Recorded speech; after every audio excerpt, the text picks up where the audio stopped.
പ്രിയപ്പെട്ട സഹോദരി സഹോദരന്മാരെ, ഞങ്ങൾ നിങ്ങൾക്കായി ഒരു സദ്വാർത്തയുമായിട്ടാണ് വന്നിട്ടുള്ളത്. 2025 ജനുവരി 1 മുതൽ 365 തലക്കെട്ടുകൾ ഉൾപ്പെടുത്തിക്കൊണ്ടുള്ള വർഷം മുഴുവൻ പ്രാർത്ഥിച്ച് ധ്യാനിക്കാനുള്ള വചനങ്ങൾ ഞങ്ങൾ പങ്കുവയ്ക്കുന്നു. എല്ലാ ദിവസവും ഞങ്ങൾ ഒരു തലക്കെട്ടും അതുമായി ബന്ധപ്പെട്ട വചനങ്ങളും അയച്ചു തരുന്നതായിരിക്കും. വചനങ്ങൾ കേട്ട് ധ്യാനിച്ച് അനുഗ്രഹം പ്രാപിക്കാൻ ഞാൻ നിങ്ങളെ പ്രോത്സാഹിപ്പിക്കുകയാണ്.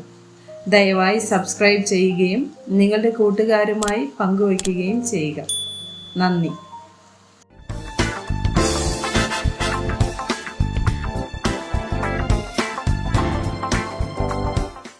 ദിവസം 6.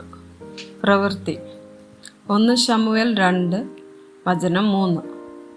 ഡംഭിച്ച് ഇനി സംസാരിക്കരുത്. നിങ്ങളുടെ വായിൽ നിന്ന് അഹങ്കാരം പുറപ്പെടരുത്. യഹോവ ജ്ഞാനമുള്ള ദൈവം, അവൻ പ്രവൃത്തികളെ തൂക്കി നോക്കുന്നു. റോമർ 2 വചനം 13. ന്യായപ്രമാണം കേൾക്കുന്നവരല്ല ദൈവസന്നിധിയിൽ നീതിമാന്മാർ, ന്യായപ്രമാണം ആചരിക്കുന്നവരത്രേ നീതീകരിക്കപ്പെടുന്നത്. ഗലാത്യർ 6 വചനം 9.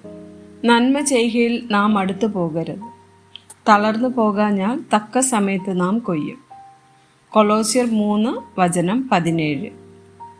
വാക്കിനാലോ ക്രിയയാലോ എന്തു ചെയ്താലും സകലവും കർത്താവായ യേശുവിൻ്റെ നാമത്തിൽ ചെയ്തും അവൻ മുഖാന്തരം പിതാവായ ദൈവത്തിന് സ്തോത്രം പറഞ്ഞും കൊണ്ടിരിപ്പിൻ.